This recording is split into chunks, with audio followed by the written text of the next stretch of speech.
Meus queridos irmãos e irmãs em Cristo, e também todos os amigos que nos acompanham, bem-vindos para mais uma transmissão do Instituto Vida para Todos.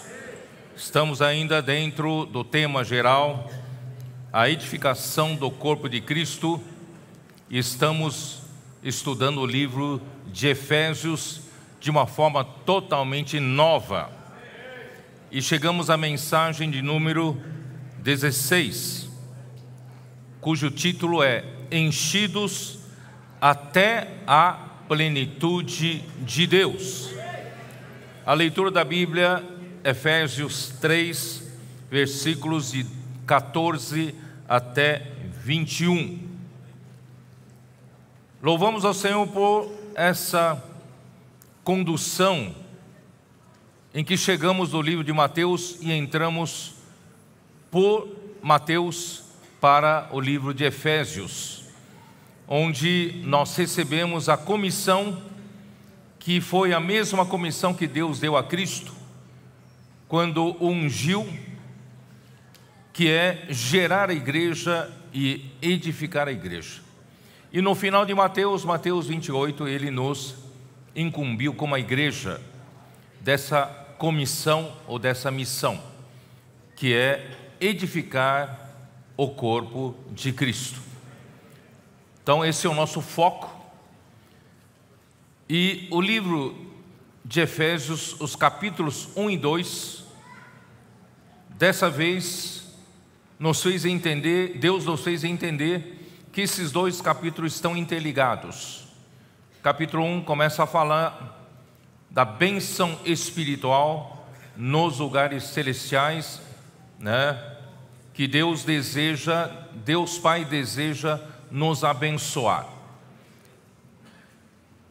Esses dois capítulos, Efésios 1 e 2, na verdade trata do coração desse livro, que o tema geral desse livro é o que Deus planejou fazer para satisfazer a sua vontade e qual é o resultado desse trabalho, o que Deus quer para o beneplácito da sua vontade, isto é, para o desejo do seu coração. A vontade de Deus, queridos irmãos e irmãs, é a coisa mais importante desse universo. E a vontade de Deus é a coisa também mais forte desse universo. Ela não será impedida por ninguém. A vontade de Deus será feita. Agora a igreja tem essa missão de fazer a sua vontade. E capítulo 1 de Efésios nos mostra que a vontade de Deus é feita não é pelos recursos humanos, pela capacidade humana, pela administração de uma instituição religiosa. Não, Deus deseja obter algo celestial, algo espiritual, através da sua igreja aqui na terra. Portanto, irmãos, enquanto nós vivemos nesse corpo que Deus nos deu, nós temos a oportunidade de sermos úteis para o Senhor na realização da sua vontade. E também nós resgatamos as pessoas das ruas, porque nós sabemos que as pessoas que vivem, estão vivas, é que vão fazer a vontade de Deus.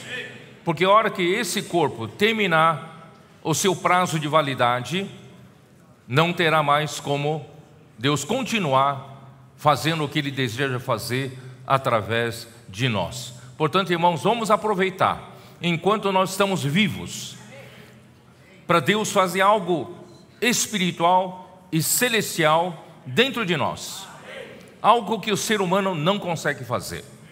nenhum líder religioso consegue fazer, porque só Deus pode fazer. E Deus deseja extrair desses corpos a sua igreja que ainda vivem nesse seu corpo, poder extrair algo espiritual, algo celestial, e Deus deseja encher de glória a isso que nós chamamos de uma nova criatura, o novo homem e a obra-prima de Deus. Então Deus começa a nos abençoar. Deus Pai nos abençoa com a sua escolha e também predestinação. Nós somos escolhidos para sermos santos e irrepreensíveis. Como ser humano, principalmente caído, nenhum de nós é santo nem irrepreensível. Mas Deus vai fazer isso, está fazendo isso, ao nos abençoar com toda sorte de bênção espiritual nos lugares celestiais. Deus também nos predestinou para a filiação, não só sermos filhos de Deus, porque quando nós cremos em Jesus, Deus nos deu o poder de sermos feitos filhos de Deus, a saber, todos os que crerem em seu nome. Não só filhos infantis, mas Deus deseja que essa vida que entrou em nós, que é espiritual, que é celestial, possa crescer, amadurecer, fazer a vontade do Pai e finalmente, receber Deus como herança e nós sermos a herança de Deus. Deus toma posse de nós. E assim então, Filho Jesus Cristo, Ele fez a redenção por nós. Porque nós homens, infelizmente, a partir de Gênesis capítulo 3, o homem caiu, desobedeceu a Deus, comeu da árvore que Deus disse para não comer, e essa transgressão fez com que o pecado entrasse no mundo, e pelo pecado a morte entrou, e também a morte passou para todos os homens, e todos pecaram, e todos estávamos mortos nos nossos delitos e pecados. Mas Cristo fez a redenção por nós, morrendo por nós na cruz, derramou seu sangue precioso, e também derramou água para nos dar vida. Quando cremos em Jesus, recebemos a vida eterna. E não somente isso, nós conhecemos qual é a vontade de Deus, versículo 9 de Efésios 1, e desvendando-nos, qual é o mistério da sua vontade, e essa vontade, que Ele propôs em Cristo, e essa vontade está no versículo 10, que é de fazer convergir em Cristo todas as coisas, tanto as do céu como as da terra. Então Deus deseja que Cristo novamente possa conectar toda a sua criação, encabeçando todas as coisas. Mas não só isso, Deus deseja começar por encabeçar essa nova criatura que é a igreja. Ele quer encabeçar cada um de nós, governar a nossa vida. Ele é o nosso rei, Ele é o nosso Senhor, essa é a vontade de Deus, e através da igreja Ele encabeçará todas as coisas, tanto as do céu como as da terra. E para que isso torne prático e chegue até nós toda essa bênção, Deus então nos deu a bênção do Espírito, o Espírito Santo da promessa. E essa bênção do Espírito vem quando a palavra da verdade chegou até nós. Quando o evangelho da nossa salvação chegou até nós, nós ouvimos, e pela misericórdia de Deus nós cremos em Jesus. Nós cremos nessa palavra, e quando nós cremos, recebemos o Espírito Santo. Todos que creram em Jesus têm o Espírito Santo como o seu selo. Nós somos selados por Deus, nós somos marcados por Deus, nós somos patrimônio de Deus. Nós pertencemos a Deus, não mais somos de nós mesmos, nós somos da propriedade de Deus. E não só isso, Deus deseja nos ganhar completamente, tomar posse de nós, através de Cristo, nos encabeçar em todos os espaços vazios que ainda nós reinamos, o nosso eu reina, ainda nosso ser natural governa, ainda a nossa carne prevalece. Deus deseja, através de Cristo, Ele deseja encher todos esses espaços vazios em nós, em cada um de nós, e assim Ele encherá a igreja. E também o Espírito é o penhor, é a garantia, né, de que um dia nós vamos receber, herdar Deus como a nossa herança na sua plenitude. Hoje nós já podemos desfrutar de antemão esse nosso Deus maravilhoso, infinito, né, eterno, através do Espírito Santo. E como uma amostra de terra, né, que um dia nós vamos receber a propriedade dessa terra, que é o nosso Deus, como tomando posse do nosso Deus como a herança na sua plenitude. Irmãos, isso será incrível, será maravilhoso quando chegarmos naquele dia. Irmãos, essa é a primeira parte, né, de Efésios 1. Logo em seguida, Paulo ele ora ao Pai da glória que nos conceda espírito de revelação e sabedoria para conhecer tudo isso. Porque não é com a mente lógica humana que nós compreendemos o plano de Deus, o que Deus quer fazer. Graças a Deus, irmãos, Deus nos concedeu o Espírito. E esse Espírito pode nos dar revelação.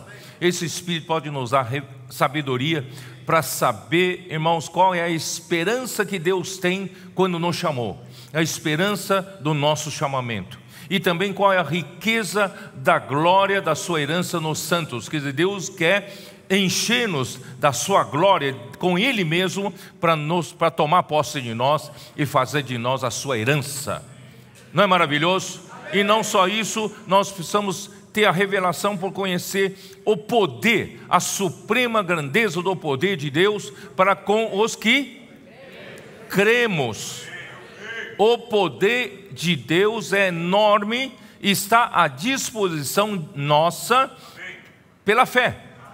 Você pode ter acesso ao grande poder de Deus pela fé. Que poder é esse? É o poder que ressuscitou a Jesus dentre os mortos. Imagina o tamanho desse poder. É o mesmo poder que elevou Jesus Cristo até o céu, até o terceiro céu, assentado à direita de Deus nos lugares celestiais, acima de todo principado, toda potestade, todo domínio, poder e nome que se possa referir. Então, queridos irmãos, nós temos esse poder que que Deus quer usar esse poder através de Cristo também, fazer sujeitar todas as coisas debaixo dos seus pés.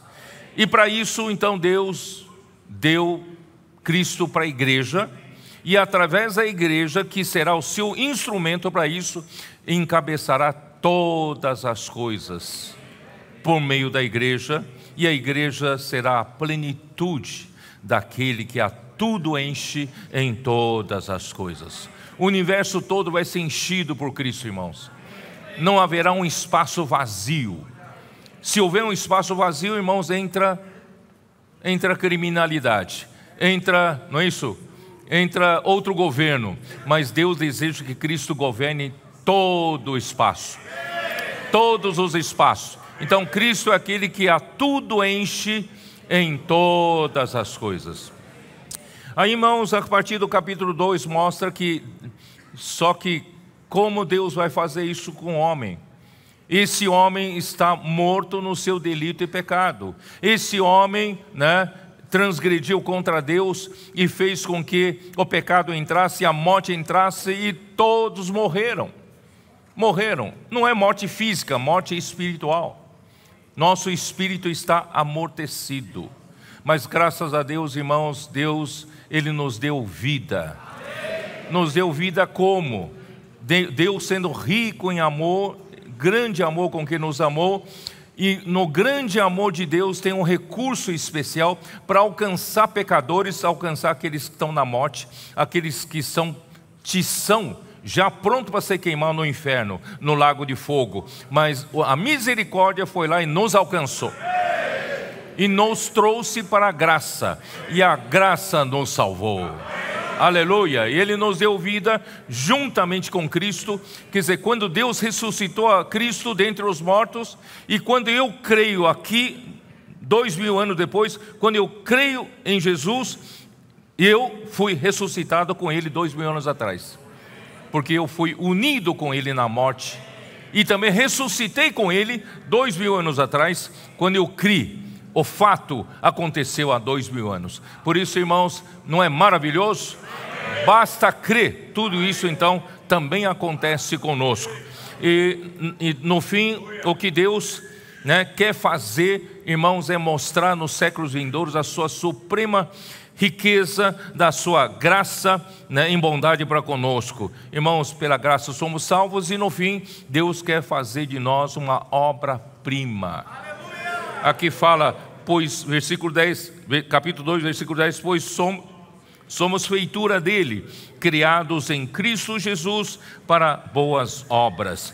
Irmão, nós somos poema. Em grego essa palavra feitura é poema. Nós somos o poema de Deus. E somos criados em Cristo Jesus. Então, essa criação não se refere mais à primeira criação, quando Deus, no princípio, criou os céus e a terra.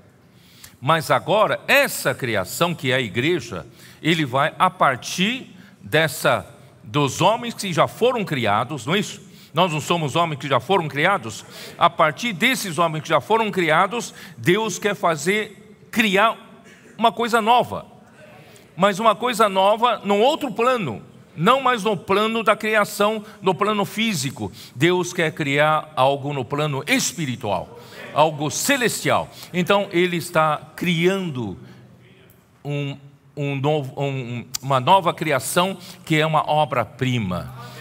Queridos irmãos, nós somos bem-aventurados para fazer parte dessa nova criatura, nova criação, porque essa palavra criar é tornar habitável. Nosso Deus, eu estou pulando aqui sem olhar o que eu preparei aqui, Então vamos fazer o seguinte, ó Senhor Jesus, é que eu vou gastar muito tempo se eu falar nesse ritmo, tá? Então, capítulo 2 termina, tá? Eu vou pular um pouco, você já sabe. Vou pular. No final do capítulo 2, irmãos, essa criação será o quê? Criar aqui é tornar habitável. Então, essa nova criação que Deus está criando, irmãos, é para Deus habitar. Deus habitar. Então, no final é para a habitação de Deus no Espírito. É o último versículo 22 de Efésios 2. Então, o desejo de Deus de fazer tudo isso, irmãos, é criar uma nova criação, e essa nova criação será um lugar que Deus vai habitar. Aí, capítulo 3, Deus então começa a falar: como é que eu vou fazer isso? Como vou fazer isso? Aqui está esses homens que foram resgatados pelo sangue de Cristo, que creram em Jesus, têm a vida de Deus, graças a Deus, a igreja foi gerada. Mas como é que eu vou fazer isso? Isso tudo, irmãos, vem pela graça sois salvos. O que é graça? Alguns pensam, não, graça, que ganhei a graça de Deus, ganhei um aumento de salário muito bom. Eu ganhei a graça de Deus, fui promovido. Ganhei a graça de Deus, acertei na loteria, Irmãos, a graça é através de Cristo, em Cristo, Deus foi nos dado Ele mesmo como a nossa graça para nosso desfrute, para nós também tomarmos posse dEle. Isso é graça. Tudo que Deus é, tudo que Deus tem, vem para o seu desfrute, o seu usufruto, por meio da fé. Quando você crê, você recebe essa graça, vem tudo de graça, é gratuito, tá? Deus quer Ele mesmo se dar para você, por meio de Cristo, para você desfrutar. Deus é amor, Ele se dá a você como um amor, como a fonte do amor. Deus é luz, Ele se dá a você como a fonte da luz. Isso tudo é por meio de Jesus Cristo, que é o meio pelo qual a graça chega até nós. Então, como Deus vai fazer esse trabalho? É suprindo essa graça. Mas quem vai suprir essa graça?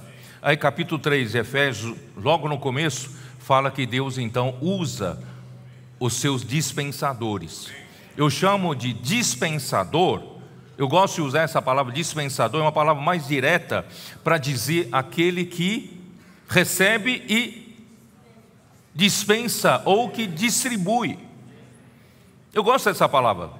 Irmão, nós precisamos de aquele que tem a incumbência de Deus para receber a graça de Deus e distribuir para a igreja. Então, graças a Deus, irmão, Deus tem usado, ó Senhor Jesus, Deus tem usado o apóstolo Paulo, quando ele escreveu o livro de Efésios, como esse dispensador. Mas esse dispensador chega para, dá para projetar aqui a figura de Zacarias 4?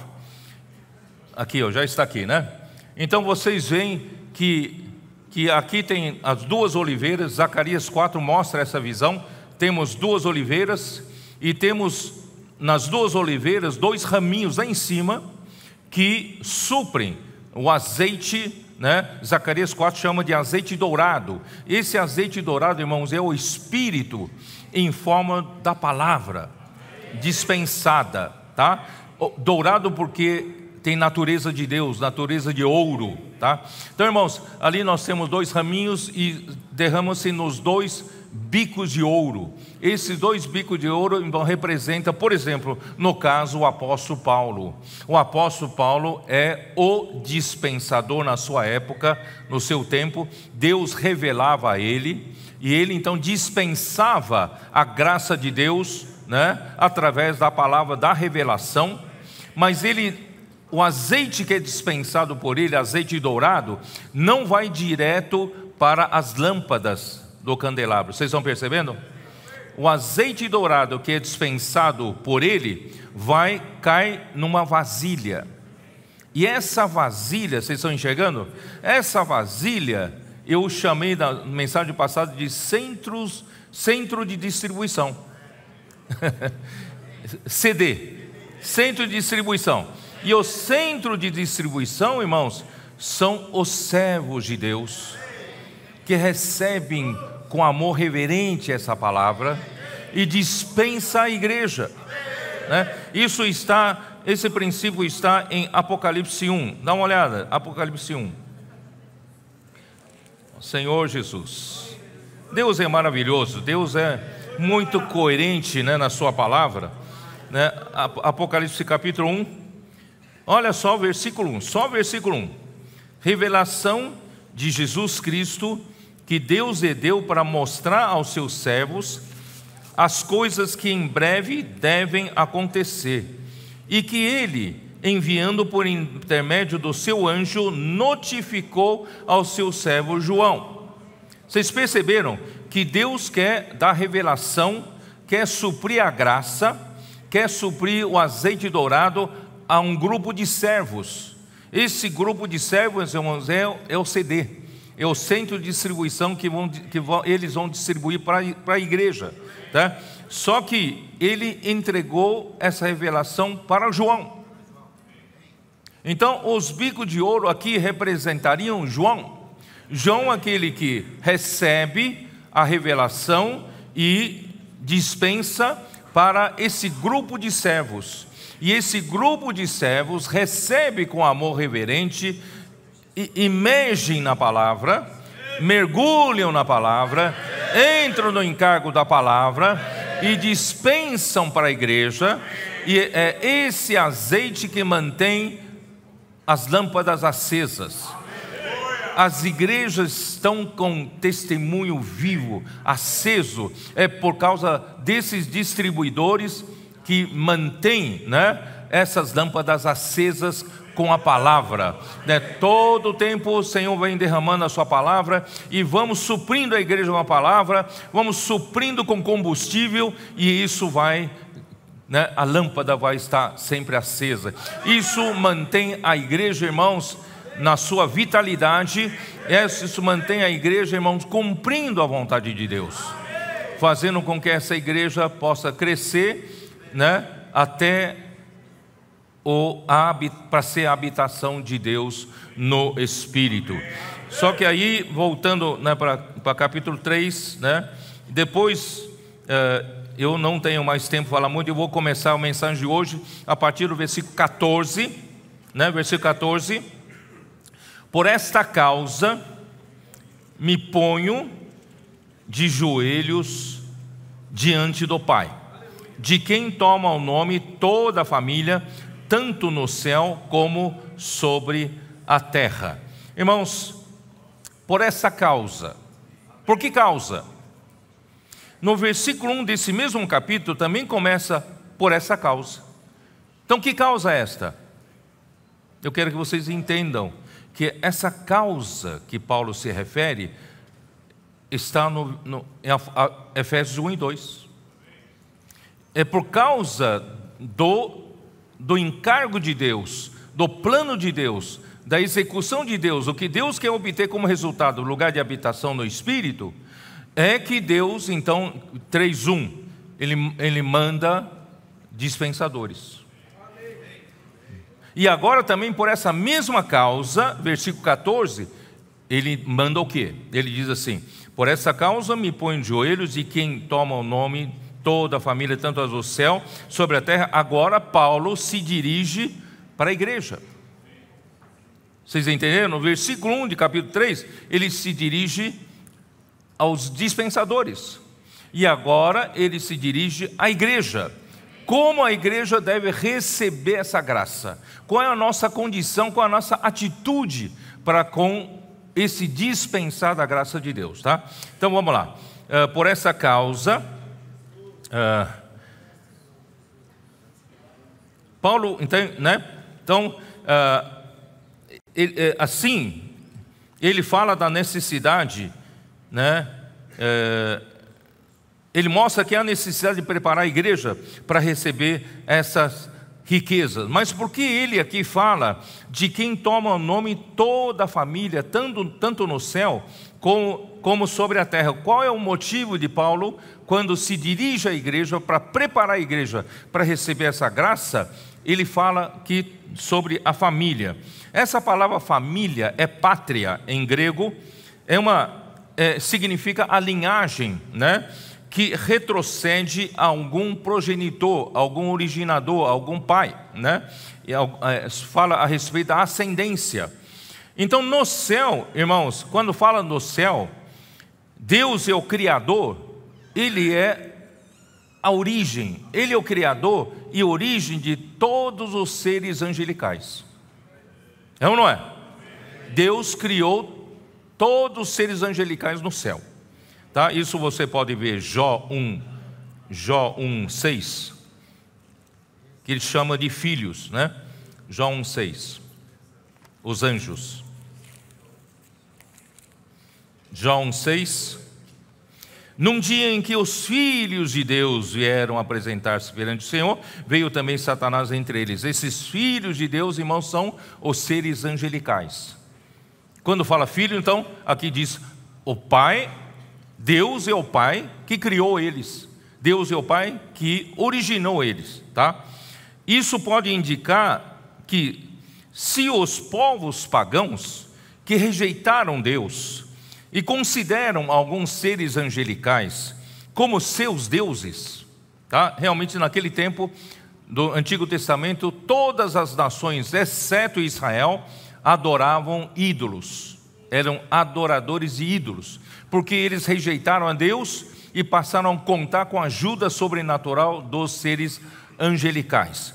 Irmãos, isso quer dizer o quê? Que aqueles que vieram com esse conceito de que os seres angelicais eram seus deuses, Deus então seria o pai dos deuses. Os irmãos entenderam o que eu quero dizer?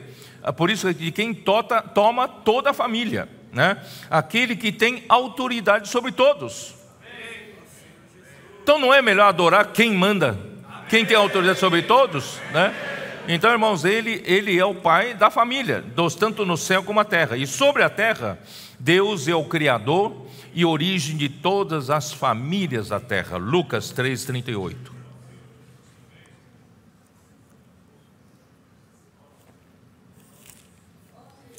Lucas 3:38.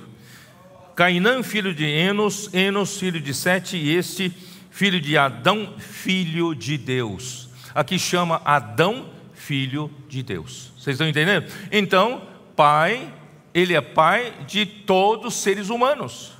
Ele é a origem, originador de todos os seres humanos. Então, tanto no céu, ele é o pai dos seres angelicais, e como na terra, ele é o pai dos seres humanos, tá? Então, como Deus, voltando lá, como Deus é pai de toda a família no céu e na terra, então ele tem autoridade de pai sobre todas as coisas. Satanás pode ter se rebelado contra ele, mas Deus é o Criador, Deus é o originador, Deus tem autoridade como Criador sobre Satanás, certo ou não? Então, irmãos, ele e todas as coisas podem interagir segundo o arranjo de Deus para contribuir para que a igreja faça a vontade de Deus. Por exemplo, vocês vão pregar evangelho na rua, fazer comportagem, não é isso? Vocês saem com uma palavra profética, não é isso? Imerso na palavra, e vocês saem e Deus pode interagir com o meio ambiente, com as pessoas. De repente a pessoa que chega na tua frente é exatamente aquela pessoa que tem aquela necessidade e que você desfrutou na palavra, e você consegue suprir aquela palavra, aquela pessoa, certo?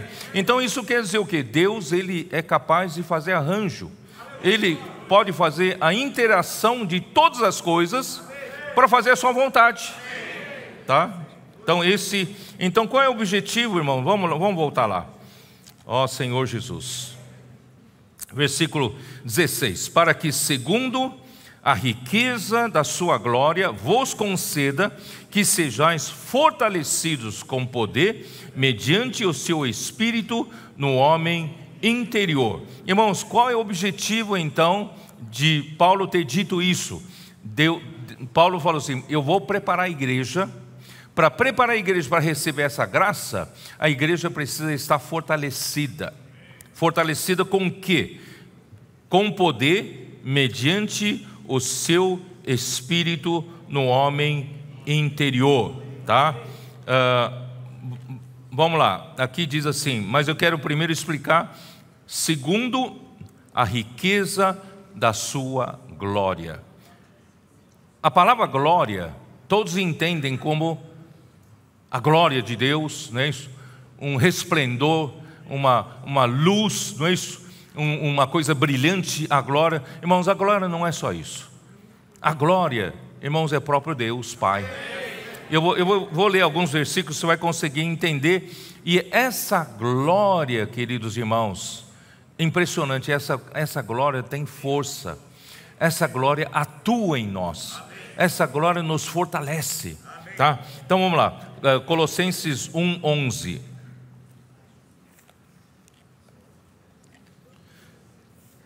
Sendo fortalecidos com todo o poder, segundo o quê?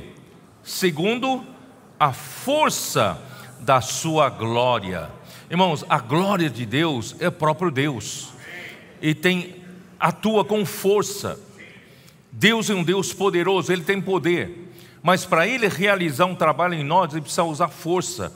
E a glória dEle tem força para nos fortalecer, para fazer trabalho, fazer obra de Deus, tá? Efésios 1:18.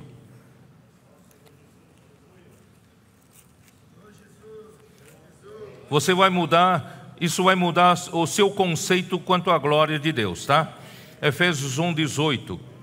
Iluminados os olhos do vosso coração para saberes qual é a esperança do seu chamamento, qual é a riqueza da glória da sua herança nos santos. Deus quer encher-nos, para nos tornar a sua herança, Deus tem que encher-nos da sua glória, senão Ele não consegue nos herdar. entendeu? Então ele precisa nos encher com a sua glória. E Colossenses 1, 27.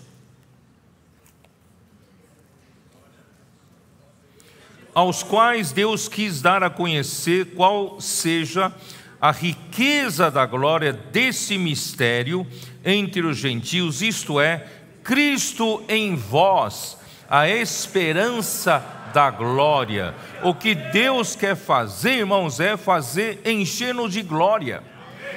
E como Deus consegue fazer isso? É colocando Cristo em nós. Quando nós cremos em Jesus, irmãos, o Espírito Santo entrou em nós. Esse Espírito Santo é o próprio Cristo, que é o Espírito que está em nós. Esse Espírito que é Cristo que está em nós, irmãos, é a nossa esperança da glória. Ele vai dispensando a graça de Deus e a glória de Deus até nos encher totalmente da glória, tá? E agora Romanos 8, 18.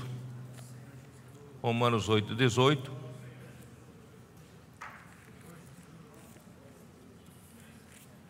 Que é o resultado final, né, de todo o trabalho de Deus. Aqui diz: porque para mim tenho por certo que os sofrimentos do tempo presente não podem ser comparados com a glória a ser revelada em nós. Quando chegar, irmãos, naquele dia, a obra na igreja terminada, irmãos, nós vamos, o quê? Vai vir a glória que será revelada pela igreja. A glória ser revelada pela igreja, tá? E versículo 21, que diz o quê? Na esperança de que a própria criação será redimida do cativeiro da corrupção para a liberdade da glória dos filhos de Deus. Irmãos, essa glória de Deus enchendo o nosso interior, não só, irmãos, está nos libertando da escravidão do pecado, da escravidão da morte, escravidão do nosso eu, escravidão do nosso homem natural. A glória está nos libertando. Não só isso, naquele dia, quando esse processo terminar da glorificação dos filhos de Deus, irmãos, essa libertação, nós vamos libertar toda a criação que hoje está debaixo do cativeiro da corrupção. Não sei se vocês sabem, toda a criação foi amaldiçoada, toda a criação está debaixo do cativeiro da corrupção. Mas um dia, quando essa glória for revelada nos filhos de Deus, irmãos, nós vamos libertar essa criação. Aí é como importante, né, a questão da glorificação dos filhos de Deus. João 17, 5.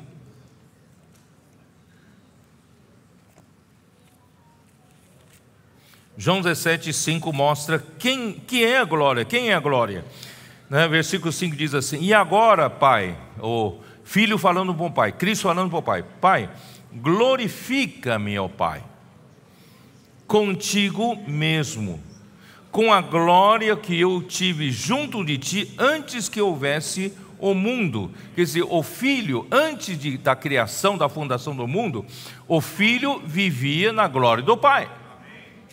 E agora o Filho veio se tornar um homem e fez o trabalho que tem que fazer por nossa causa, para gerar a igreja, né? E agora o Filho ia passar pelo processo da morte na cruz e ressurreição. E Deus Pai tem que glorificar não só o Filho unigênito da eternidade passada, mas agora precisa glorificar agora o homem Jesus. O homem Jesus precisa passar pelo processo da glorificação para ser aceito por Deus, para ser admitido para dentro de Deus. Então, graças a Deus, no dia da sua ressurreição que aconteceu, Salmo 2 e Atos 13, 33 diz assim: Tu és o meu filho e eu hoje te gerei. Esse hoje é o dia da ressurreição. O dia da ressurreição, Deus gerou o homem Jesus como filho de Deus, o admitiu para dentro da glória do Pai e o glorificou com Ele mesmo como glória do Pai. Vocês entenderam? E é esse mesmo processo Ele vai fazer com a igreja. Ele vai fazer conosco, tá?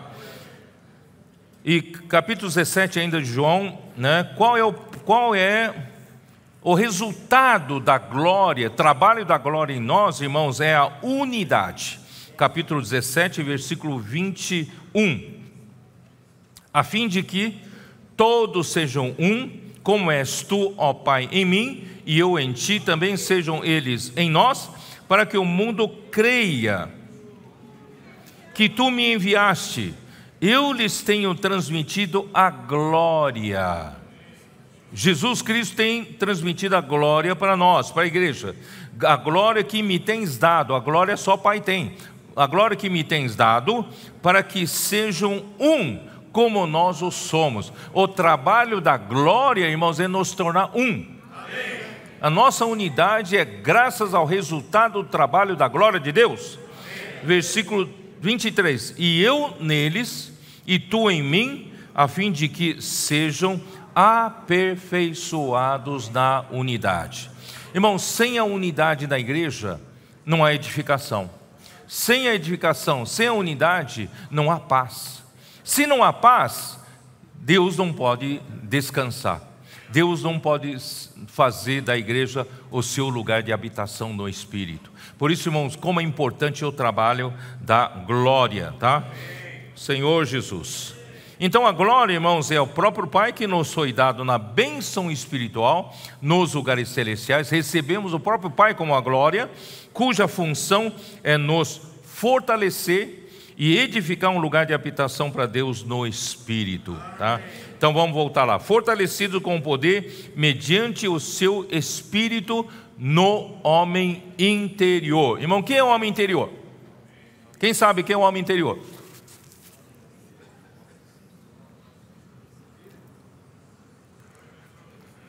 O homem interior, ele começa com o nosso espírito que foi regenerado, nosso espírito que nasceu de novo, né? Lembra que Jesus falou para Nicodemos: importa-te nascer de novo, né? Quem não nascer da água e do espírito não pode ver o reino de Deus, né? Importa-te nascer de novo. Nascer de novo aqui é nascer do alto, nascer de outra dimensão, nascer do céu, nascer do Espírito. Aquele que nascer da carne continua sendo carne, mas o que é nascido do Espírito é Espírito. Então nós, pelo novo nascimento, irmãos, nós hoje, né, o nosso Espírito reviveu. Foi amortecido pelo pecado, mas agora o nosso Espírito reviveu e nós ganhamos uma nova vida. A vida de Deus. O nosso espírito hoje, irmãos, com o novo nascimento nós temos a vida de Deus dentro de nós, e Deus, Cristo, o Espírito habitam em nós, né, como Espírito. Então, qual é o objetivo, irmãos? É que o homem interior, vamos lá, o homem interior tem um espírito regenerado, né, mas ele tem a alma renovada, para que esse espírito possa comandar. Porque o espírito regenerado, irmãos, é para habitar Cristo. E Cristo habitando o nosso espírito regenerado, irmãos, ele passa a governar o nosso ser. E como ele governa o nosso ser, ele então governa a nossa alma. Mas qual é a parte principal da nossa alma para ele governar? É a mente, é a nossa mente, né? Então a nossa mente precisa ser renovada. Com a mente velha, irmãos, Cristo não consegue governar. Então a nossa mente precisa ser renovada. Romanos 12, 2, dá uma olhada. Romanos 12, 2. Ó Senhor Jesus. 12, 2. E não vos conformeis com esse século, mas transformai-vos pela renovação da vossa mente, para que experimenteis qual seja a boa, agradável e perfeita vontade de Deus.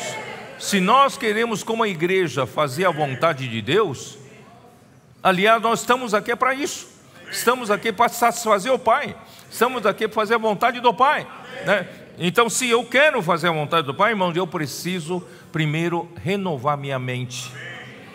E se eu renovar minha mente, eu permito que Deus comece a me transformar, né? Me transformar, colocando mais a sua vida e natureza de Deus em mim, eliminando de mim, irmãos, todos os elementos naturais do pecado, da morte, do eu, né? Do velho homem. Muito bem. Então, o objetivo, né? Que o Espírito... não li ainda. Efésios 4, 23, como diz? Efésios 4, 23, que diz assim: e vos renoveis no espírito do vosso entendimento. Nossa mente, né? Ela precisa ser controlada pelo Espírito. Aí se torna o Espírito do nosso entendimento e precisa de renovação. Irmãos, o que Deus vai fazer daqui para frente, no tempo final, para Ele poder concluir o que Ele tem que fazer ainda na plenitude dos tempos, irmãos, Ele vai fazer coisas extraordinárias. Ele vai fazer coisas mais sobrenaturais, que já está fazendo entre nós. Só que eu e você, se permanecermos na mente velha, nós vamos atrapalhar.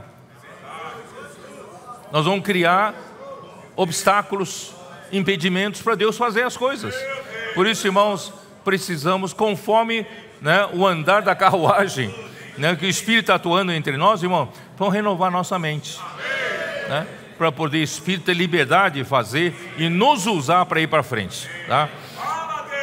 Então, o que o Espírito deseja habitar no nosso espírito? O Espírito, ele na verdade habita no nosso espírito, mas ele precisa, né, ser, né, controlador do nosso ser a partir do Espírito regenerado. Ele habita no meu espírito regenerado, mas ele quer ser a própria vida desse homem e a personalidade desse homem. E a minha personalidade, irmão, vai sendo cada vez mais fortalecida pela personalidade de Cristo, não do eu natural, mas Cristo em mim, né? Então Ele é quem governa, 2 Coríntios 4, 16. 4,16. Por isso, não desanimamos. Pelo contrário, mesmo que o nosso homem exterior se corrompa, contudo, o nosso homem interior se renova de dia em dia.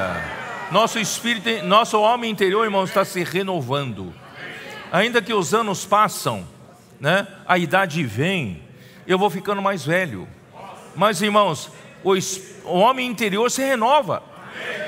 É o contrário, né? Então nós temos que aproveitar cada dia em que nós vivemos, irmão, para que o espírito no homem interior se fortaleça, né? Ó Senhor Jesus. E versículo 17, voltando lá para Efésios, versículo 17. E assim habite Cristo no vosso coração, pela fé, estando vós arraigados e alicerçados em amor, né? Então, qual o objetivo de Deus, né? Primeiro, Ele manda os dispensadores, e agora Ele fala com a igreja. A igreja precisa se preparar para receber essa graça, né? E como? Fortalecendo, né? Pela riqueza da sua glória, nos fortalecendo no homem interior. E esse homem interior o quê? Esse homem interior, irmãos, é para Cristo habitar no nosso coração. O nosso coração é o centro desse homem interior. Se Ele governar o nosso coração, governa o nosso ser.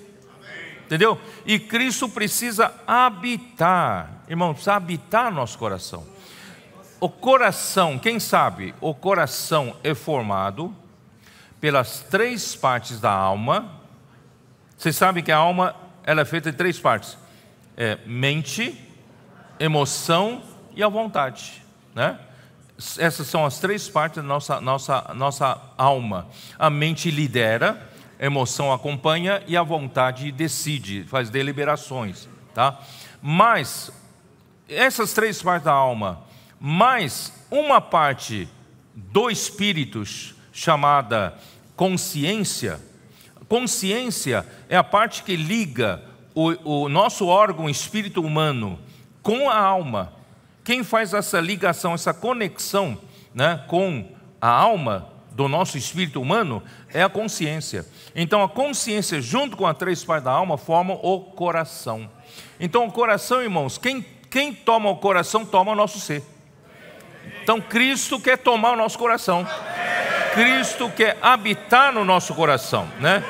E, irmãos, Cristo quer habitar. Essa palavra habitar é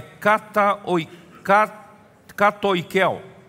Oikos, vocês sabem que é casa, né? Katoikel significa que ele quer habitar, irmão, habitar sendo dono da casa. Ele quer morar. Você não, né? Quando eu saio e sou hospedado na casa de alguém, eu não habito lá. Eu fui hospedado lá, certo? Então, habitar e hospedar é diferente. Então, aqui não fala Cristo está como hóspede na nossa casa, em nós. Não, aqui fala para Cristo habitar. Então, Cristo habitar, irmãos, é Ele ser o dono da casa. Você que convidou Cristo para entrar no seu coração, você convidou a Cristo para ser o dono da casa. Então você tem que deixar de mandar em você. Cristo agora é dono da casa. Ele habita em nós, né? Ele mora em nós como dono da casa. Cristo precisa sentir-se à vontade em mim, no meu coração. Ele precisa habitar, né? Irmãos, quando nós cremos em Jesus, nosso espírito, já falei, nosso espírito teve um novo nascimento com a vida de Deus. A vida de Deus passou a nasceu, né? Uma coisa nova dentro de mim, que é, me tornei filho de Deus. E Cristo então passou a habitar no meu espírito regenerado. Mas, irmãos, Ele não pode ser hóspede no meu espírito. Convide-o para entrar no coração. O espírito ele já habita, mas ele precisa entrar no seu coração. Convide-o para entrar no seu cômodo principal chamado mente. Convide-o governar sua mente, colocar a mente no espírito, né? Convide-o para entrar na sua emoção. Você tem emoção muito fragilizada, convida Cristo a entrar. Convide Cristo a entrar na sua vontade. Não toma mais decisão sozinho, né? Deixa Cristo tomar decisão por você, tá? É isso que Deus está fazendo, preparando a igreja para receber a graça. Ó Senhor Jesus. Romanos 8:10, vamos dar uma olhada. Senhor Jesus.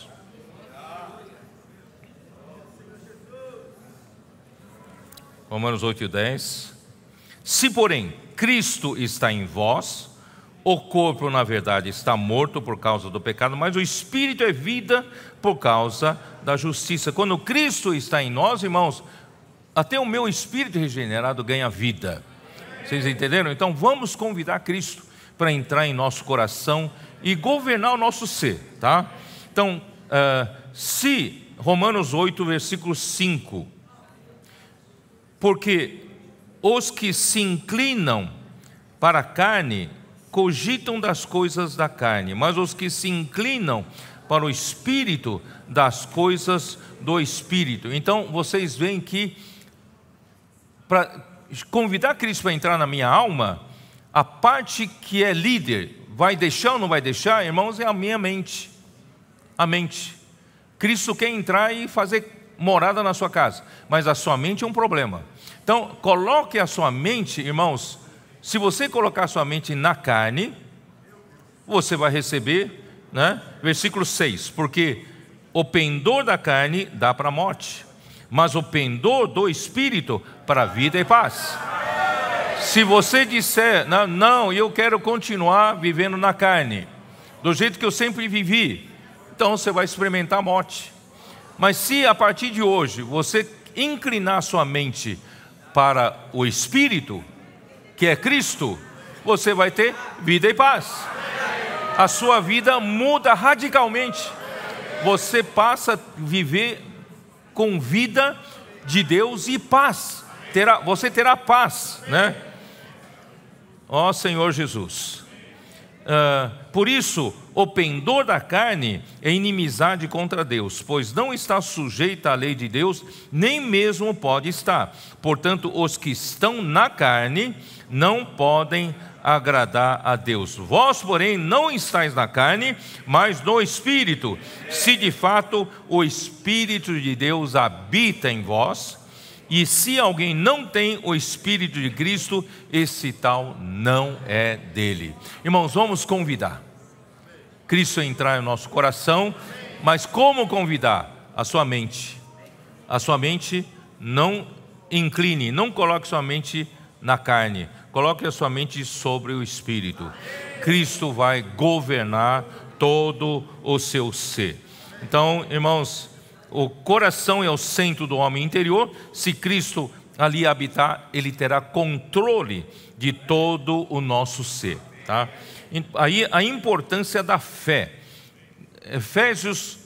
Hebreus capítulo 11, versículo 1, né? Eu já falei várias vezes que a fé é a certeza das coisas que se esperam, a convicção das coisas que não se veem. E essa palavra certeza, essa palavra em grego é hipóstasis. Essa palavra hipóstase em Hebreus capítulo 1 foi traduzido do próprio ser de Deus. Ele é a expressão exata do seu ser. Cristo é a expressão exata do ser de Deus. Então, esse hipóstase significa a própria substância de Deus, o próprio ser de Deus. Então, a fé é capaz de você ter acesso às coisas da substância de Deus. Nós aqui, irmãos, tudo que nós conseguimos aqui na terra são as coisas terrenas, coisas físicas, coisas materiais. Você vai no supermercado, você tem acesso às coisas materiais. Você não tem acesso às coisas espirituais onde está Deus. Mas graças a Deus, irmão, depois que nós somos regenerados, depois que nós somos salvos, nós ganhamos, irmão, uma faculdade, um recurso, irmãos, que nós podemos crer. Pela fé, nós temos acesso a toda a realidade de Deus. Tudo que está lá do outro lado, que na dimensão de Deus está. Então nós podemos viver no Espírito. Muito bem, então vamos lá. Continuando. O que mais ele diz aqui? Me acompanha aqui, como ele diz. E assim habite Cristo no vosso coração pela fé, estando vós arraigados e alicerçados em amor. Irmãos, nós precisamos saber quem nós somos, quem é a nossa raiz. A nossa raiz tem que estar lançada em que lugar? E nós somos uma lavoura, a igreja é uma coisa viva, é tanto uma lavoura como um edifício. Até esse edifício é vivo, não é edifício morto, tá? Então, como uma lavoura, se nós somos uma planta de Deus, essa planta tem que lançar raiz no lugar certo. Onde está lançada as nossas raízes, né? E onde está fundado o edifício, onde nós estamos colocados. Se o alicerce não for forte, sólido, para suportar toda a carga do edifício, irmãos, começa a trincar a casa e dar problema na casa. Então, irmãos, nós temos que saber onde estão as nossas raízes e onde está o nosso alicerce. E onde deve estar, irmãos, é o amor. É o amor. O amor, irmãos, deve ser onde lançamos as nossas raízes, onde lançamos nosso alicerce. Ó Senhor Jesus. Então Cristo, nós somos, 1 Coríntios 3,9, para sabermos quem nós somos, a igreja. 3,9. Porque de Deus somos cooperadores, lavoura de Deus e edifício de Deus sois vós. A igreja é uma lavoura de Deus. A igreja é um edifício de Deus para Deus poder habitar um dia, né? Então nós somos a lavoura. E essa lavoura, né? Aqui, ó. Essa lavoura começou com o quê? Com uma semente de trigo. Um grão de trigo caiu na terra e morreu, tá? Em João 12, 24. João 12, 24.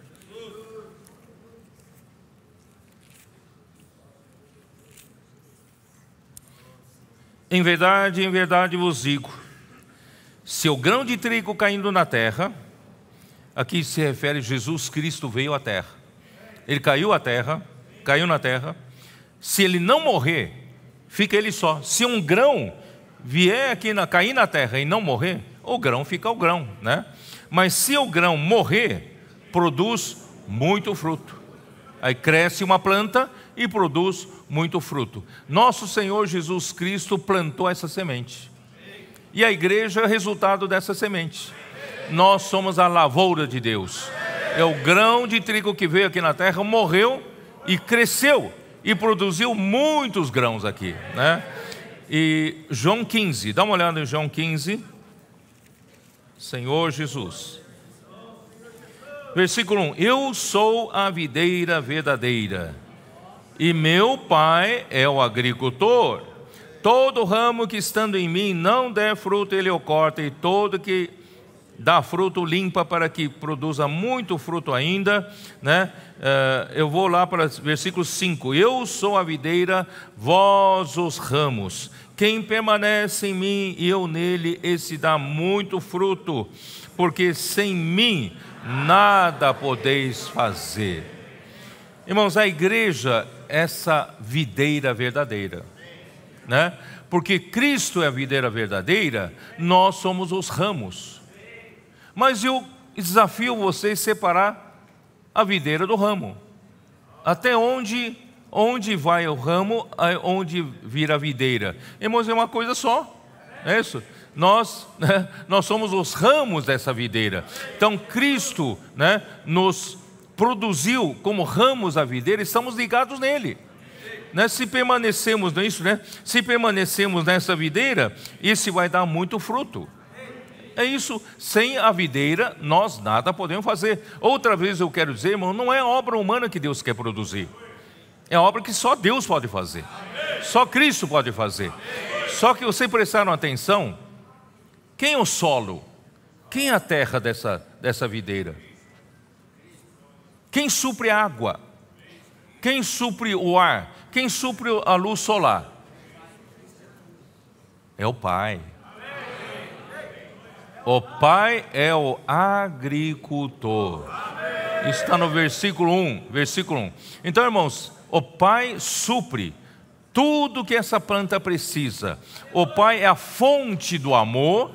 O Pai é a fonte dos nutrientes. O Pai é o próprio solo. O Pai é a própria água. Ele é o manancial profundo.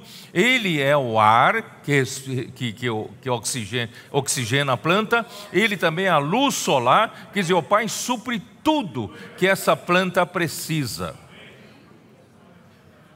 Por isso, irmãos, a igreja como a lavoura tem que estar arraigada no amor.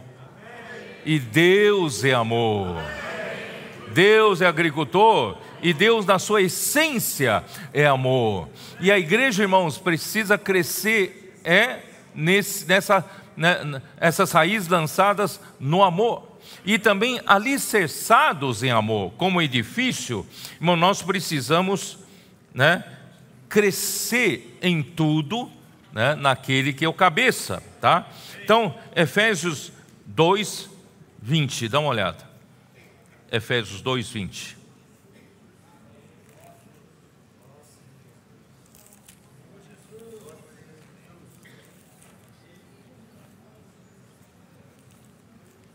Aguardem mais um pouco aqui, que o melhor está para vir.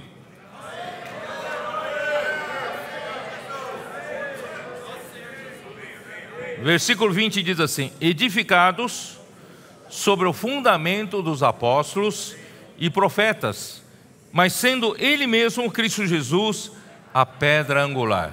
Cristo Jesus, Ele é a pedra de fundação. Eu sou engenheiro civil. Para fazer um edifício, para fazer uma casa, nós precisamos nos preocupar primeiro com a fundação. Uma fundação mal feita, essa casa toda estará condenada. Então, a fundação tem que ser sólida, firme, que aguente toda a carga, não é isso? Não pode haver recalque, não sei se vocês sabem o que é recalque, né? Não pode descer nem 1 milímetro ou 5 milímetros, que pode comprometer toda a estrutura da casa. Então, Cristo, né, o fundamento é a revelação que Deus deu para os profetas e os apóstolos, mas a pedra angular, pedra de fundação, irmãos, é o próprio Cristo, tá? É isso, né, que eu estou aqui.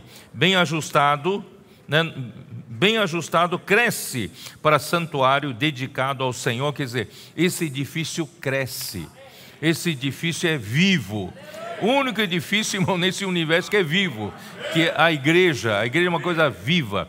Só que, irmãos, enquanto cresce, nós precisamos estar bem ajustados. Você não vai com a cara do seu irmão? Você tem problema com aquela irmã? Irmãos, é justamente com ele e com ela que o Senhor quer ajustar você, né? Então não fuja, né? Deus quer ajustar. Então vamos nos ser ajustados, né? Porque Ele deseja nos edificar juntamente para a habitação de Deus no Espírito. Porque Deus é amor. 1 João 4. Deus é amor. Vamos lá. De 1 João 4, versículo 8. Aquele que não ama não conhece a Deus, pois Deus é amor. Versículo 16. E nós conhecemos e cremos no amor que Deus nos tem por nós. Deus é amor. E aquele que permanece no amor, permanece em Deus e Deus nele. Por isso, irmãos, a edificação vai ser feita sobre o fundamento do amor, né? A videira vai crescer com a base no amor. Onde estão as raízes? Nós absorvemos, irmãos, o próprio Deus com a essência do amor. E é assim que nós vamos ser edificados, tá? Deixa eu ver, está aqui, ó, Efésios 1:4, como diz?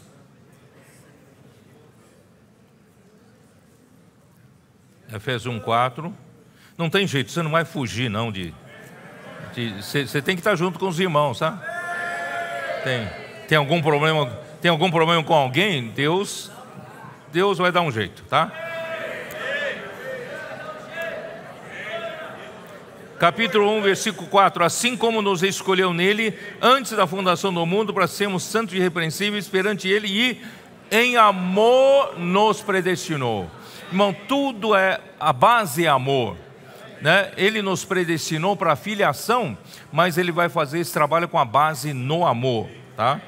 E Efésios 2:4 também fala: mas Deus, sendo rico em misericórdia, por causa do grande amor com que nos amou. Irmãos, tudo que Deus, né, faz conosco, planejou com relação a nós, está executando, irmão, por amor. Porque Deus poderia ter nos abandonado, não é? De tanto que nós somos rebeldes contra Ele. Mas né, o amor é a base de todo o trabalho de Deus, né? E capítulo 4 de Efésios também, versículos 15 e 16. Mas seguindo a verdade em amor. Não siga simplesmente a verdade, seguindo a verdade em amor. Ó Senhor Jesus. Seguindo a verdade em amor, cresçamos em tudo naquele que é a cabeça, Cristo. Essa edificação tem cabeça, né? Vamos crescer nele. Ele quem governa, ele é quem tem autoridade, ele quem manda, amém? De quem todo o corpo bem ajustado e consolidado pelo auxílio de toda junta, segundo a justa cooperação de cada parte. Nós precisamos de cada parte. Não refuga ninguém, não rejeite ninguém, não jogue fora ninguém, né? Segundo a justa cooperação de cada parte, efetua o seu próprio aumento para a edificação de si mesmo em amor. Isso tudo vai ser feito, irmão, essa lavoura e esse edifício vão ser concluídos, irmãos, em amor, tá? Tudo é em amor. Vamos voltar lá para Efésios, que ainda tenho mais coisa para falar. Efésios, então, 3, né? Ó Senhor Jesus. Versículo 18. A fim de poderes compreender com todos os santos qual é a largura e o comprimento e a altura e a profundidade. Mas aqui não fala de quê? Nós precisamos, um só membro, por mais capaz que seja, não tem a mínima possibilidade de compreender as dimensões. Mas que dimensões são essas? Eu posso me arriscar. São as dimensões de Cristo. Irmãos, Cristo é imensurável. Já que Ele é aquele que a tudo enche em todas as coisas, irmãos, então Ele não tem fim. É ou não é? Ele não tem que encher em todas as coisas? Ele não tem que governar sobre todas as coisas? Não pode deixar nenhum espaço vazio? Irmãos, Ele então é infinito. Qual é a largura do infinito? Não tem? É o infinito. Qual é o comprimento? Infinito. Altura? Infinito. Profundidade? Infinito. Irmãos, Cristo é desse tamanho.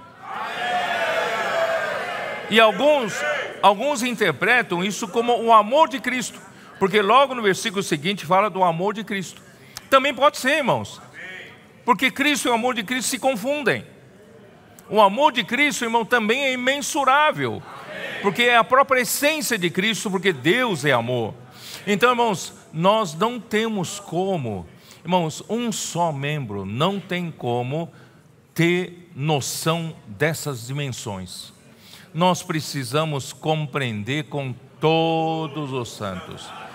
Por isso, irmãos, não, né, enquanto você se nega para ser edificado com esse ou com aquele, você não consegue entender qual é a dimensão de Cristo, qual a dimensão do amor de Cristo.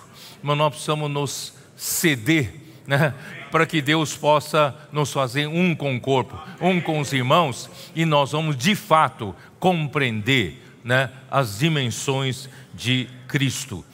Ó Senhor Jesus, e conhecer o amor que excede todo entendimento, para que sejais tomados de toda a plenitude de Deus.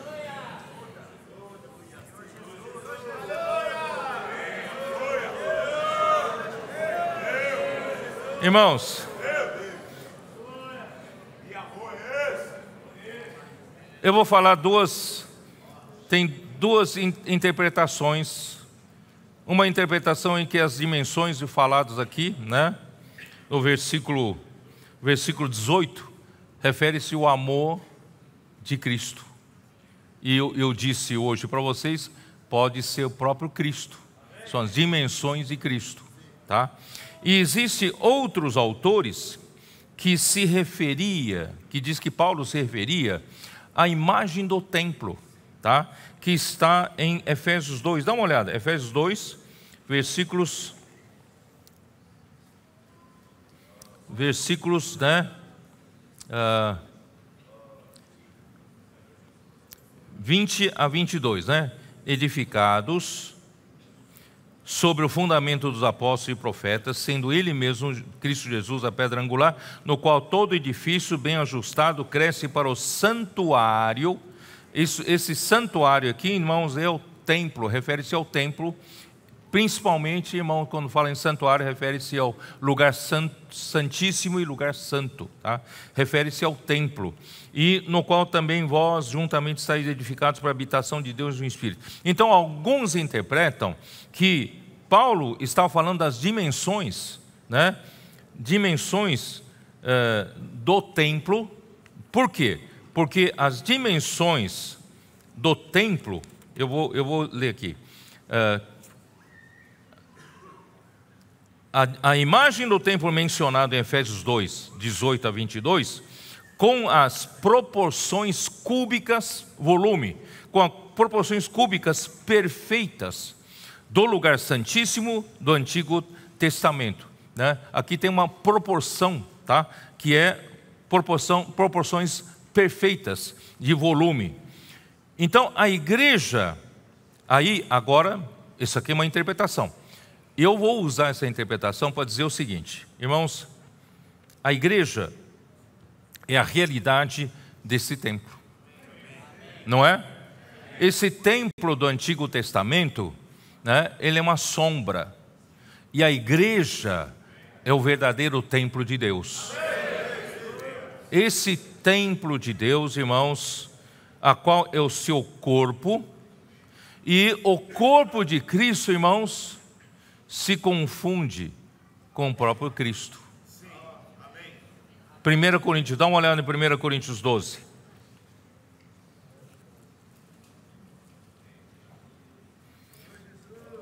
Aí que vem, irmãos, me veio uma maneira nova de entender, tá? Eu digo na minha experiência. Porque no versículo 12 fala assim: porque assim como o corpo é um e tem muitos membros, e todos os membros, sendo muitos, constituem um só corpo. Claro, referindo-se à igreja, um só corpo. Mas para nossa surpresa, ele termina esse versículo dizendo: assim também com respeito a Cristo. Deveria terminar assim: assim também com respeito à igreja.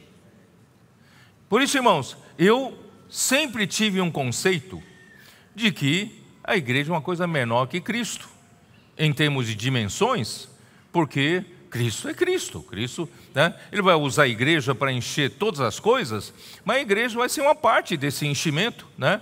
E no fim ele vai encher outras coisas, além da igreja. Esse era o meu conceito. Irmãos, graças a Deus, irmãos, mudou o meu conceito. Deus quer trabalhar na igreja, no seu corpo, de tal maneira que Ele vai colocar os elementos das riquezas insondáveis de Cristo para dentro do corpo.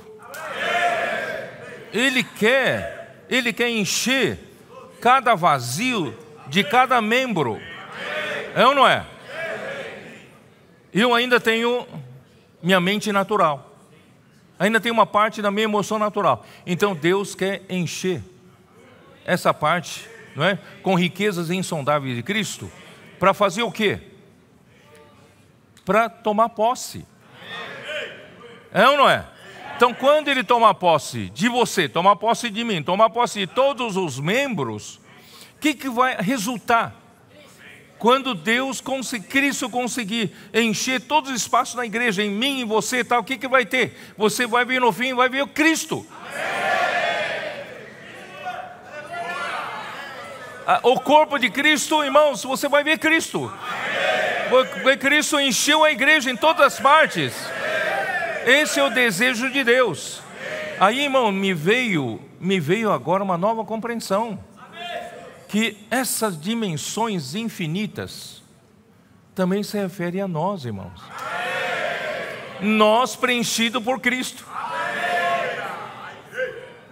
Porque como é que a igreja vai ser a plenitude daquele que a tudo enche em todas as coisas, se tem uma parte que a igreja vai e uma outra parte não vai? A igreja é a plenitude. O que é plenitude, irmãos? A plenitude é encher até o topo, encher até não poder mais. Senão, Paulo não usaria essa palavra plenitude. Então o que é essa plenitude, irmão? Nós estamos sendo enchidos por Cristo. E a igreja, que é o seu corpo, mas diz respeito a Cristo. Olha só que coisa maravilhosa. Eu e você fazemos parte dessas dimensões. Porque não somos nós, é Cristo em nós. Vai fazer... Qual é a largura? Não tem. Qual o comprimento? Qual a altura? Qual a profundidade? Irmão, porque Cristo tomou todas as partes do nosso ser, da igreja. Ó Senhor Jesus. Por isso, irmãos, quando Moisés terminou de levantar o tabernáculo no deserto, Êxodo 40, dá uma olhada, Êxodo 40. Ó Senhor Jesus.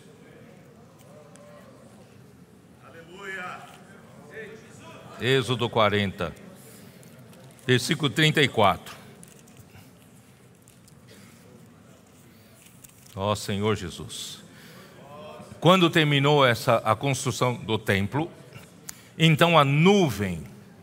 Não, aqui é a construção da tenda da congregação.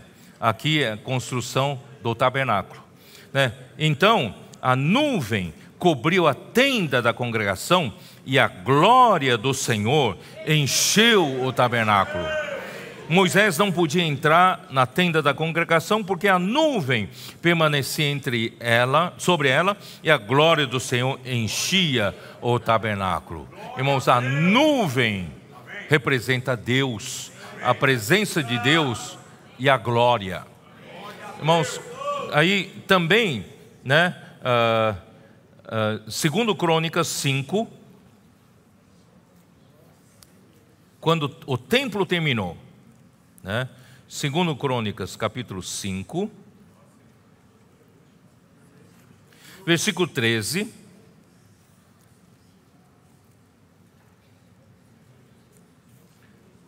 Vou ler na parte final, tá? Então sucedeu que a casa, a saber, a casa do Senhor, se encheu de uma nuvem, de maneira que os sacerdotes não podiam estar ali para ministrar por causa da nuvem. Por quê? Porque a glória do Senhor encheu a casa de Deus. A glória de Deus encheu a casa de Deus.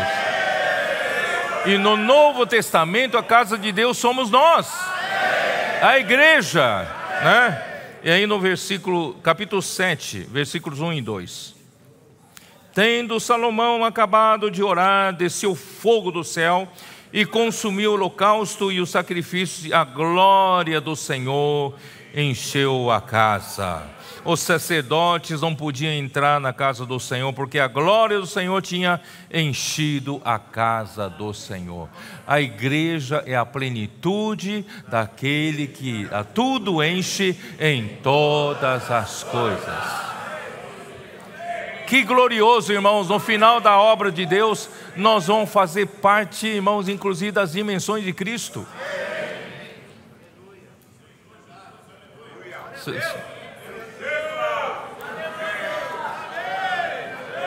Ó Senhor Jesus. Então, irmãos, somente assim podemos conhecer o amor de Cristo, que excede todo entendimento. O amor de Cristo é o próprio Cristo. O amor é a própria essência de Deus, não é? A própria essência de Deus, tanto Cristo como o amor de Cristo são imensuráveis. A mente humana, irmãos, não tem a capacidade de entender esse amor. Somente a fé que nos leva à dimensão espiritual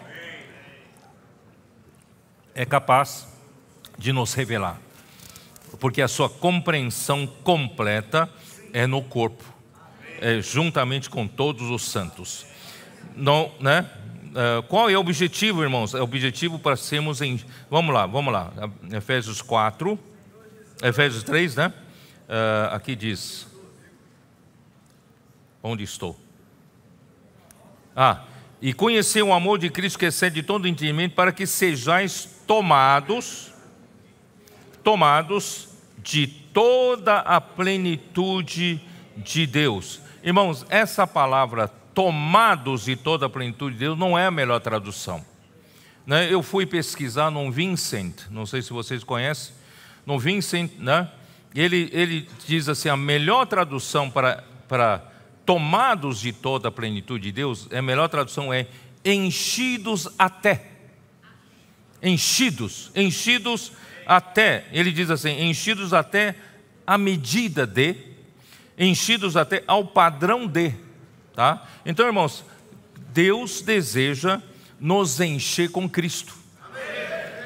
Encher, encher, encher, encher, encher, encher, até não poder mais, irmãos, cheio. Até o quê?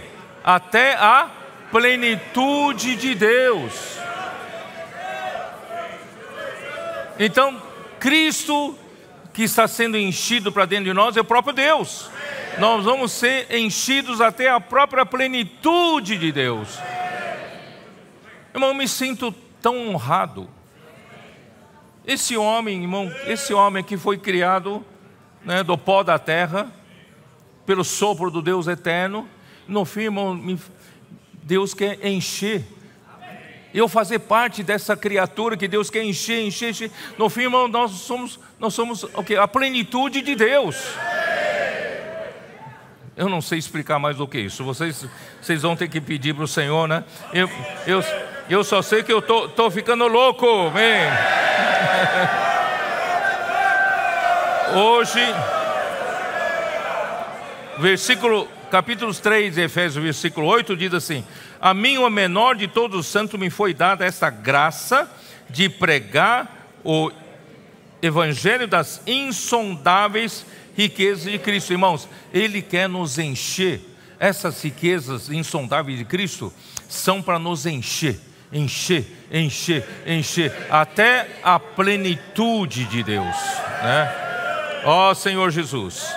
Por isso, irmãos, Efésios 1 e 2, para o plano de Deus revelado lá, para Deus fazer isso, Ele precisou de apóstolos como dispensador da fé, Ele precisa de um grupo de servos como CD, como centro de distribuição dessa graça, né? E isso tudo, irmãos, visa o quê? Visa a igreja, encher a igreja das riquezas insondáveis de Cristo, encher Cristo, encher a igreja de Cristo, encher a igreja de riqueza de Cristo, encher a igreja do amor de Cristo. Irmão, no fim, você enchendo a igreja com Cristo vai resultar na plenitude de Deus. Ó Senhor Jesus. Aí chega o quê? Colossenses 3:11. Colossenses 3:11. Então, essa igreja, esse corpo de Cristo, no qual não pode haver grego nem judeu, circuncisão nem incircuncisão, bárbaro, cita, escravo, livre, porém, Cristo é tudo em todos. Porque Ele encheu, Cristo é tudo em todos. Ó Senhor Jesus. Então, terminando lá, vamos lá para Efésios para terminar. Ó Senhor Jesus. Ora, aquele que é poderoso para fazer infinitamente mais do que tudo quanto pedimos ou pensamos, conforme o seu poder que opera em nós. Aleluia! Esse poder opera em nós. E capítulo 1 mostra nós quem cremos. Então precisa exercitar a fé. Quando nós exercitamos a fé, irmãos, quando Deus fala, nós cremos. E quando nós exercitamos a fé, irmãos, esse poder atua em nós. Esse poder vai nos encher. Vai trabalhar para isso, né? Ó Senhor Jesus, a Ele seja a glória na igreja. Vocês estão vendo, Deus quer nos encher da glória, né? A Ele seja glória na igreja e também em Cristo Jesus, para que por todas as gerações, por todo o sempre. Irmãos, aleluia! Então, né, Efésios 1:19 mostra qual é a chave para você usar esse poder, é a fé, né, crer, tá? Porque a nossa fé aciona a força desse poder. E a força operante do seu poder, irmãos, é o Espírito que opera pela fé. Como é que você usa essa força do poder de Deus? É pelo Espírito. E como você aciona o Espírito, irmãos, é pela fé, tá? Por Efésios 3:7, né, que fala isso. né, do qual fui constituído ministro conforme o dom da graça de Deus a mim concedida segundo a força operante do seu poder, né? O poder de Deus opera em nós, mas como opera? É pelo Espírito, tá? E também Gálatas 3,14, vocês já sabem, tá? Qual é a bênção de Abraão? A bênção de Abraão, irmão, não tem a bênção maior. A bênção de Abraão, irmãos, é o Espírito prometido, não é isso? Para que a bênção de Abraão chegasse aos gentios em Cristo Jesus, a fim de que recebêssemos pela fé o Espírito prometido. Irmão, não tem coisa presente melhor que Deus poderia nos dar, ter dado como bênção. Esse Espírito. Irmãos, esse Espírito que eu acesso a Deus. Por meio desse Espírito, né, pela fé, eu acesso o poder de Deus. Zacarias 4:6. Na verdade, todos já sabem, né? Zacarias 4:6, como diz? Isso. Não é por força, nem por poder, mas é pelo meu Espírito, diz o Senhor dos Exércitos. Então, irmãos, o objetivo de Deus é trabalhar a sua glória na igreja, por meio de encher a igreja com as riquezas insondáveis de Cristo, por intermédio dos seus dispensadores, até a plenitude de Deus. À medida que a glória de Deus é trabalhada na igreja, Deus é glorificado. Sabia disso?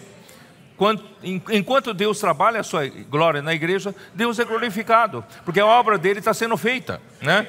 Deus é glorificado na igreja e também em Cristo, pois a glória que a igreja recebe vem das riquezas de Cristo ou do próprio Cristo como elemento que enche a igreja.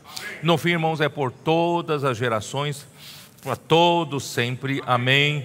Deus é glorificado por toda a eternidade. Terminei, espero que você tenha entendido. Deus está nos enchendo até a plenitude de Deus. Amém.